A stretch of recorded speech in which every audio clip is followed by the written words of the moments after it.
पिछले दिनों एक गंभीर इशू अम्बाड़ा में आया। हरियाणा सरकार के मंत्री माननीय श्री अनिल विज ने कहा कि चुनाव के दौरान मेरी हत्या की साजिश रची गई और यहां तक भी कहा गया कि मेरी Z+ जो सिक्योरिटी थी उसमें कटौती की गई है। तो स्पीकर सर, आज जो मंत्री हैं इतना गंभीर उन्होंने आरोप लगाया है, तो मैं ये चाहूंगा कि कोई भी काम पहले शुरू हो, मुख्यमंत्री जी जवाब दें, क्योंकि Z+ सिक्योरिटी या तो होम मिनिस्टर घटाए या मुख्यमंत्री जी घटाए। देखिए, अगर आपको कोई भी विषय देना है लिखित में दें। अभी माननीय राज्यपाल के अभिभाषण के ऊपर मंत्री खुद कह रहे हैं मेरी हत्या की साजिश रची गई। बाकी बातें छोड़ो, सरकार के मंत्री हैं वो कह रहे हैं, तो मुख्यमंत्री इसमें जवाब दें कि या तो कमेटी बिठाई जाए या उस तरह जांच कोई कराई जाए। बहुत गंभीर इशू है। उसके मेंबर है, मंत्री हैं, वो आरोप लगा रहे हैं कि मेरी हत्या की साजिश चुनाव में रची गई है। देखिए, अभी हम राज्यपाल महोदय के अभिभाषण पर चर्चा करेंगे। अगर आपको कोई विषय लिखित में देना है, अगर आपको कोई विषय देना है तो आप लिख कर दें। मुख्यमंत्री जी आश्वासन दे देंगे। ठीक है, आपने अपनी बात रख ली। अगर कोई विषय आप लिखित में देना चाहें तो उसको विचार किया जाएगा। एक जांच का विषय है, बहुत गंभीर इशू है। ठीक है, आपने विषय रख लिया, मुख्यमंत्री जी जवाब दें। स्पीकर साहब, आपका धन्यवाद करता हूं कि आपने महामहिम के अभिभाषण पे बोलने का मौका दिया। स्पीकर साहब, जब भी कभी महामहिम का अभिभाषण होता है वो एक सरकार का आईना होता है। सरकार ये उसमें बताना चाहती है कि हम आगे क्या करने जा रहे हैं, परंतु इसके पढ़ने के बाद लगा कि सरकार केवल पिछली जो बातें हैं उनका जिक्र किया और आगे का नहीं किया। और पिछला जिक्र करते हुए भी ये भूल गए कि पिछले 10 साल में कितने ही घोटाले हुए, उनका जिक्र भी कर देते कि उनमें क्या बात हुई, क्या रिपोर्ट हुई। शराब घोटाला हुआ सोनीपत में, जांच बिठाई गई, आज तक उसकी जांच नहीं। इसमें जिक्र आना चाहिए था, दान घोटाले का आना चाहिए था, चावल घोटाले का आना चाहिए था, रजिस्ट्री घोटाले का आना चाहिए था। जब अपनी उपलब्धियां बता रहे थे तो कम से कम इसमें इसको भी जरूर दिखाना चाहिए था। और मुख्यमंत्री जी ने गवर्नर महामहिम के माध्यम से आभार व्यक्त किया कि जनता ने तीसरी बार बीजेपी की सरकार बनाई। और मुख्यमंत्री जी को इस अभिभाषण में सरकार को यह भी दिखाना चाहिए था कि मुख्यमंत्री जी गिनती से 2 दिन पहले कह रहे थे कि सारे इंतजाम हो गए हैं, सारे अच्छे प्रबंध कर दिए गए हैं। तो मुख्यमंत्री जी उनका भी जिक्र कर दो, कौन से प्रबंध थे हो, उनका भी धन्यवाद कर देंगे, आप भी कर दियो। तो ये चुनाव से गिनती से पहले ये मुख्यमंत्री का ध्यान आना कि सारे प्रबंध कर दिए गए, तो निश्चित रूप से ये दर्शाता है कि जो प्रजातंत्र के अंदर जनता का फैसला था उसको चुराया गया। और इस चुराने में ईवीएम का भी इस्तेमाल हुआ, उसका भी धन्यवाद करना चाहिए था, जो इसमें नहीं है। मुख्यमंत्री जी जब इसका जवाब देंगे, मुख्यमंत्री ने जवाब देने दे देंगे। ठीक है, आप बैठिए। मुख्यमंत्री जब जवाब देंगे दे देंगे। पूरी ट्रांसपेरेंसी है, उस पर क्यों बोल गए? जो सदमे से बाहर निकलो। अध्यक्ष महोदय, ये कितनी गप्पे हारते रहे, हम कोई नहीं बोले, तो बोलने क्यों? तो आप किसी ने एतराज किया? विज साहब क्या कह रहे थे, वो पंडित जी क्या कह रहे थे, बार मारी फिर वहीं बैठ गए। चलिए, तो ये कोई बात है? तो अब ये बीच में सभी सदस्य अपनी बात वो विधायकगण है, जवाब देने का मौका मिलेगा। शांति से सुनो, जवाब देंगे मुख्यमंत्री जी। हमने आपकी सुनी है, यहाँ सुनो। स्पीकर साहब, मैं तो ये कह रहा हूं, मैं तो प्रमोद जी कुछ नहीं कह रहा। प्रमोद जी, मैं तो यही कह रहा हूं मुख्यमंत्री जी से, आप अपनी बात कि जब आप इस चर्चा का जवाब दें, कम से कम हमें तो पता लगे कि वो प्रबंध क्या है। हर प्रदेश की जनता को भी पता लगना चाहिए। तो मेरा यही है। और इसका दूसरा, स्पीकर सर, हमारा प्रदेश जो है कृषि प्रधान प्रदेश है और ज्यादातर लोग यहाँ खेती से जुड़े हुए हैं और लगभग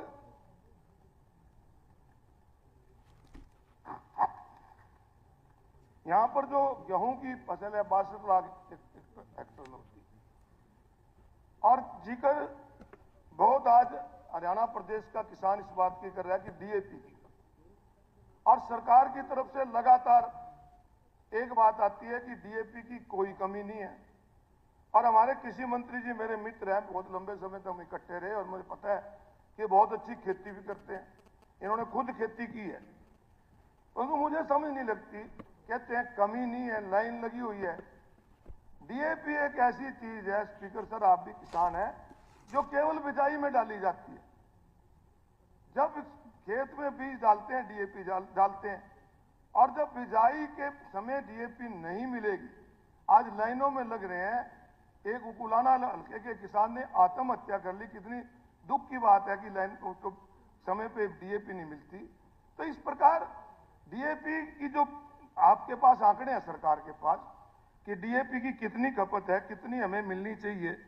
और एक कृषि वैज्ञानिक हुए हैं भारत सरकार के डॉक्टर लाठर, उन्होंने कहा कि हर साल 10% डीएपी की डिमांड बढ़ रही है, क्योंकि डीएपी डालने से फसल ज्यादा होती है।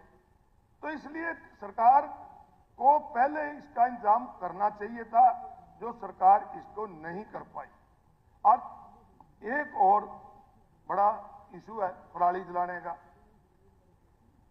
मुझे लगता है कि सुप्रीम कोर्ट के लोग जो जज हैं हमारे माननीय, वो सरकार पे डांट मारते हैं, सरकार अपना गुस्सा किसानों पे काट देती है। अब मुझे एक बताओ कि एक ऑफेंस करने पे सजा एक ही बार मिलती होगी, परंतु पराली जलाने के मामले में एक ऑफेंस में जुर्माना भी किसान पे लगा देते हैं, उसके ऊपर एफआईआर भी कर देते हैं और कह देते हैं 2 साल के लिए पोर्टल पे भी आपका नाम नहीं आएगा। एक ऑफेंस की 3-3 सजा हरियाणा प्रदेश की सरकार किसान को दे रही है। ये किस प्रकार की सरकार? स्पीकर सर, इस चीज को गौर करना चाहिए। और ये जो पराली का पोल्यूशन है, जो पोल्यूशन है स्पीकर साहब, खाली हवा से नहीं होता, हवा के साथ पानी का भी होता है, आवाज का भी होता है। इन सारी चीजों पे ध्यान होना चाहिए। आज प्रदूषित पानी है, नालों में पानी है, और पानी है। तो इस प्रकार और रही स्पीकर सर, पराली किसान मजबूरी में जलाता है, पराली कोई शौक से नहीं जलाता। पराली क्योंकि बिजाई करनी होती है, किसान के पास इतने साधन नहीं है। अब अगर सरकार ये जो 1000 रुपये एकड़ देते हैं किसान को कि हम आप पराली मत जलाओ, 1000 रुपये एकड़ देंगे, मेरा सुझाव है सरकार को कि आपके पास हरियाणा एग्रो इंडस्ट्री है। एक समय ऐसा था जब किसान के पास ट्रैक्टर नहीं होता था, जब किसान के पास मशीनें की कमी थी, पैसे की कमी थी, तो हरियाणा एग्रो जो कॉर्पोरेशन है हमारी, वो किराए पे मशीनें देती थी, ट्रैक्टर देती थी, ताकि किसान को दिक्कत ना हो। आज आपके पास हरियाणा एग्रो, मैं मानता हूं शायद कोई लंबा चौड़ा प्रोक्योरमेंट के अलावा काम भी नहीं है, तो आप उनको ये काम सौंपो। मशीन आज 2-2 एकड़ का किसान रह गया, कहां से मशीन लेगा? मशीनें महंगी हैं। तो इसका अगर सरकार मशीनरी को उपलब्ध कराएगी, मैं कहता हूं उनका 1000 एकड़ देते हो बंद कर दो, परंतु उनको मशीन उपलब्ध कराओगे तो ये पराली जलाने का काम बंद हो। तीसरा, किसान का बहुत जिक्र किया कि हमने 24 चीजों पे एमएसपी दे दी। स्पीकर सर, मुख्यमंत्री जी भी, आप भी और हम भी जहां भी रहते हैं, ये सारा धान का इलाका है। और इस बार स्पीकर सर, धान के किसान को जितना नमी के नाम पे कटौती लगी है ना, मैं मानता हूं इतनी कभी भी नहीं लगी। और इस बार जितना सूखा धान आया, इससे पहले कभी भी नहीं आया।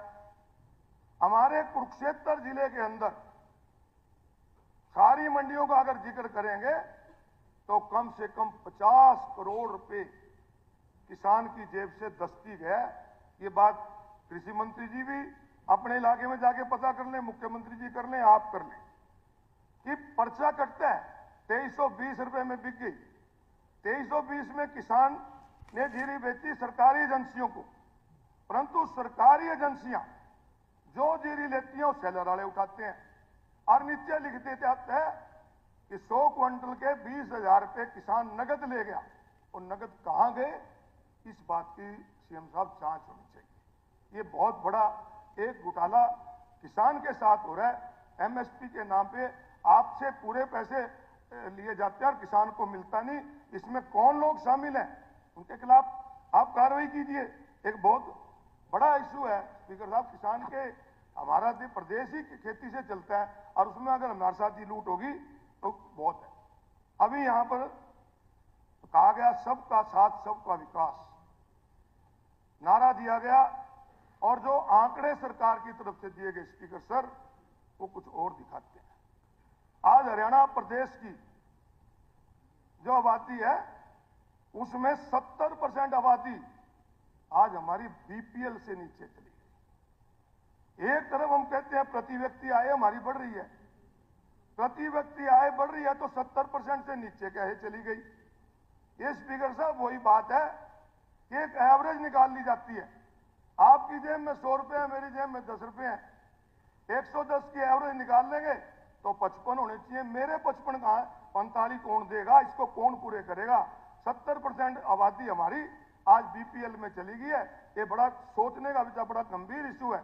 हम विकसित भारत की बात करते हैं, विकसित हरियाणा की बात करते हैं, 70% लोग तो फ्री का खाना लेके पेट भरते हैं।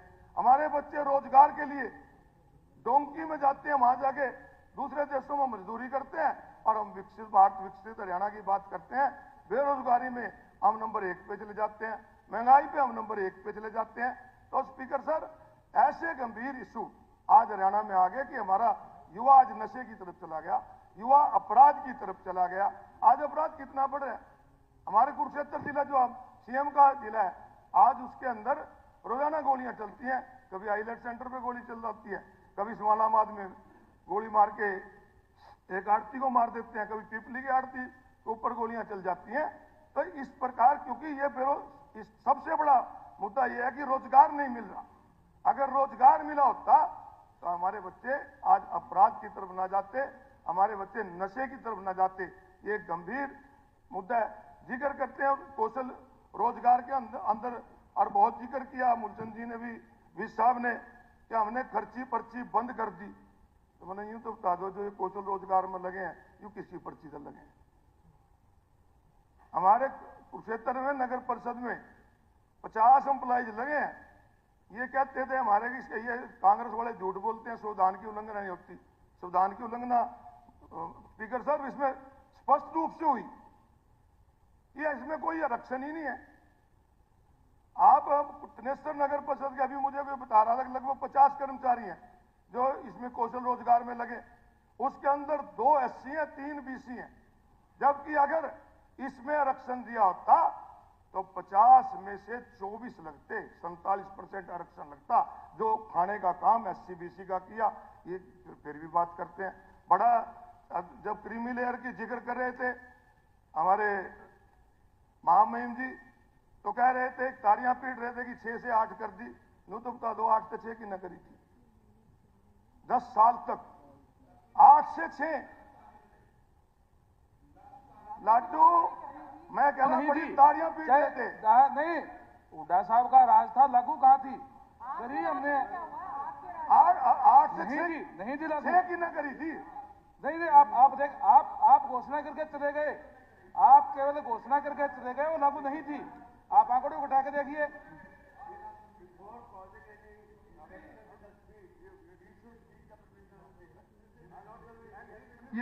ये तो सभी को फॉलो करना चाहिए, ये सभी को फॉलो करना चाहिए। अशोक अरोड़ा जी, आप अपना जारी रखिए। अगर कंक्लूड हो गया तो ठीक है, नहीं तो जल्दी नहीं, अभी तो मैं रह रहे। ठीक है, आप करिए फिर। कर लो। चाहिए हम सबको। चलिए अरोड़ा जी। स्पीकर साहब, एक और बहुत गंभीर इशू है हरियाणा के अंदर। आज सब लोगों को हमें सोचना चाहिए कि आज डेंगू का बहुत प्रकोप है। हर जगह डेंगू के केस बढ़ रहे हैं और इसके बचाव के लिए अगर सरकार पहले से फॉगिंग कराई होती, सफाई की व्यवस्था ठीक की होती, तो ये आज इतना डेंगू नहीं फैलता। और मुझे हैरानी होती है कि डेंगू को रोकने की बजाय, डेंगू के उपाय करने की बजाय जो हेल्थ डिपार्टमेंट के अधिकारी या कर्मचारी हैं वो आंकड़े छुपा रहे हैं। आंकड़े छुपाने से नहीं होगा। अब हमारे परसों में स्टेटमेंट पढ़ रहा था कि 230 पेशेंट कुरुक्षेत्र में डेंगू के पाए गए, जबकि कोई हॉस्पिटल ऐसा नहीं जिसमें 200 तक कम हो। एक हॉस्पिटल भरे पड़े हैं और लोग कईयों की जान भी जा चुकी है। तो इस गंभीर पे सरकार को गंभीर होना चाहिए, इसके ऊपर आना चाहिए। और एक और स्पीकर सर, एजुकेशन के ऊपर अभी मैं पढ़ रहा था कि 53% जो प्राइमरी के बच्चे हैं वो प्राइवेट स्कूलों में जा रहे हैं, 70% बीपीएल में आ रहे हैं और 53% बच्चे सरकारी स्कूलों को छोड़ रहे हैं। तो इसका मतलब है सरकारी स्कूलों की व्यवस्था ठीक नहीं है, सरकारी स्कूलों में मास्टरों की कमी है। और सरकार, मुझे लगता है, सरकारी स्कूलों को बंद करने की बजाय प्राइवेट को बढ़ावा दे रही है, जो कि एक बहुत गंभीर है। अगर सरकारी स्कूल बंद हो जाएंगे तो जो प्राइवेट स्कूलों की मनमानी है स्पीकर साहब और बहुत बढ़ेगी। इस पे सोचना जरूरी है। स्पीकर सर, अभी जिक्र आ रहा था ग्रुप सी और डी के कर्मचारियों का कि हमने इतने लगाए हैं। अभी कुछ दिन पहले मुझे डी ग्रुप के कर्मचारी मिले कि जिनको चुनाव से पहले अगस्त में ज्वाइन करा दिया, उनको कोई महकमा नहीं दिया, कमिश्नर ऑफिस में उनकी ज्वाइनिंग होगी और अब 3 महीने हो गए उनकी सैलरी नहीं मिल रही। सिर्फ चुनाव में फायदा उठाने के लिए इस प्रकार के काम किए जाते हैं। अगर आपने उनको ज्वाइनिंग करानी थी, कहीं महकमे कराते, उनकी सैलरी देते, आज उनको कोई सैलरी नहीं मिल रही। गीता जयंती महोत्सव बहुत अच्छी बात है। कुरुक्षेत्र की पवित्र भूमि पे जहां भगवान कृष्ण ने स्वयं गीता का उपदेश दिया था, गीता जयंती मनाई जाती है। और स्पीकर सर, कोई आज से नहीं, ये गीता जयंती सबसे पहले हमारे वहां गीता धाम में स्वामी गणेशानंद जी होते थे। उन्होंने एक धार्मिक आयोजन यहां पर शुरू किया था गीता जयंती का, और जिसकी सरकार रही, कांग्रेस की रही, लोकदल की रही, बीजेपी की, सबने इसको अच्छे ढंग से मनाया और अब भी अच्छे ढंग से मनाया जा रहा है। परंतु मैं एक बात कहना चाहता हूं मुख्यमंत्री जी, गीता जयंती को धार्मिक आयोजन रखो, गीता जयंती को कमर्शलाइज मत करो। गीता जयंती के ऊपर, हमारे ब्रह्म सरोवर के ऊपर, जो एक पवित्र ब्रह्म सरोवर है, वहां पर कमर्शियल स्टॉल लग जाते हैं और खाने के स्टॉल लग जाते हैं। तो मैंने बात की केडीपी वालों से, मैंने कहा खाने के स्टॉल तो बंद कर दो। कहता है हमें 50 लाख रुपए आते हैं। मैं कहा मैं विधानसभा से स्पीकर साहब से मांग कर लूंगा, मुख्यमंत्री से मांग कर लूंगा, तुम्हें 50 लाख दे देंगे। कम से कम इसकी पवित्रता तो ना भंग करो। वहां पर वहीं लोग खाते हैं और वहीं पे वो कबाड़ घेर देते हैं, जो सरोवर के अंदर चला जाता है। इसी प्रकार स्नेह सरोवर है, स्नेह सरोवर की पवित्रता के बारे में जब एमपी साहब थे, मुख्यमंत्री आज के, इनको भी मैंने उस समय कहा था कि सोच का सीधा पानी वहां जा रहा है, और हमने वहां पर केडीपी के सामने धरना दिया था, आज तक कुछ नहीं हुआ।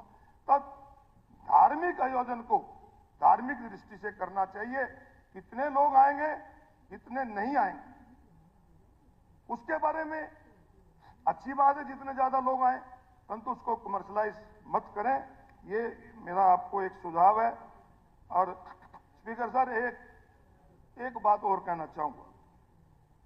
आज यहां पर कहा गया कि 5 लाख आवासीय योजना शुरू करने जा रहे हैं। एक बात कहना चाहूंगा स्पीकर सर, कि आज शहरों के अंदर गरीब आदमी का मकान बनाना बहुत मुश्किल हो गया। मकान बहुत महंगे हो गए, प्लाट। आपने आपकी सरकार ने दीनदयाल उपाध्याय योजना शुरू की। दीनदयाल उपाध्याय योजना शुरू तो कर दी, 5 एकड़ पे भी आपने लाइसेंस दे दिया, परंतु उस पर कोई कैप नहीं लगाई। किसान की जमीन 3 करोड़ रुपए एकड़ से लेकर 30,000 रुपए गज पे बेचनी शुरू कर दी। तो मेरा एक सुझाव है इसके अंदर कि पहले हुड्डा के सेक्टर कटा करते थे स्पीकर साहब, हुड्डा के सेक्टर कटते थे, उनके ड्रा निकलते थे, और जो इकोनॉमिकल वीकर सेक्शन के लोग थे उसमें उनको प्राथमिकता दी जाती थी, उनका एक कोटा फिक्स होता था। तो मेरी एक बात है कि गरीब आदमी भी शहर में अपना मकान बना सके, उसको भी ठीक रेट पे हुए दोबारा से हुड्डा के सेक्टर निकाले जाए, ड्रा निकाले जाए, नो प्रॉफिट नो लॉस पे सरकार काम करते हुए ये करे। पहले जो हुड्डा सेक्टर कटे थे उनको नगर परिषद में सफाई का ठेका दे दिया, अब हुड्डा के पास तो कुछ रहा ही नहीं, तो सफाई कौन कराएगा? नगर परिषद की अपनी नहीं सफाई होती। हुड्डा के सेक्टर भी आज ऐसे बन गए जैसे गांव में होते हैं, वहां भी सफाई की व्यवस्था नहीं है। आवारा पशुओं का एक बहुत बड़ा मुद्दा है। आवारा पशु आज इतने हो गए हैं कि हमारे कुरुक्षेत्र के अंदर तो एक महिला को स्पीकर साहब एक पशु ने नोच नोच के खा लिया, उसकी मौत हो गई। और अभी कल ही कुरुक्षेत्र के आजाद नगर के एक दंपति के आगे पशु आ गए, उनके एक्सीडेंट में उनको चोट लगी। अरोड़ा जी, केवल इस दृष्टि से, क्योंकि दल का समय, दल के सभी सदस्यों का समय है, केवल इस दृष्टि से ध्यान रखें। वाइंड अप कर रहा हूं जी। एक मिनट सर, अरोड़ा साहब किसान के बेटे हैं। आवारा पशु कभी आवारा होता है? पशु बेसहारा है, और कितना हमारी गौ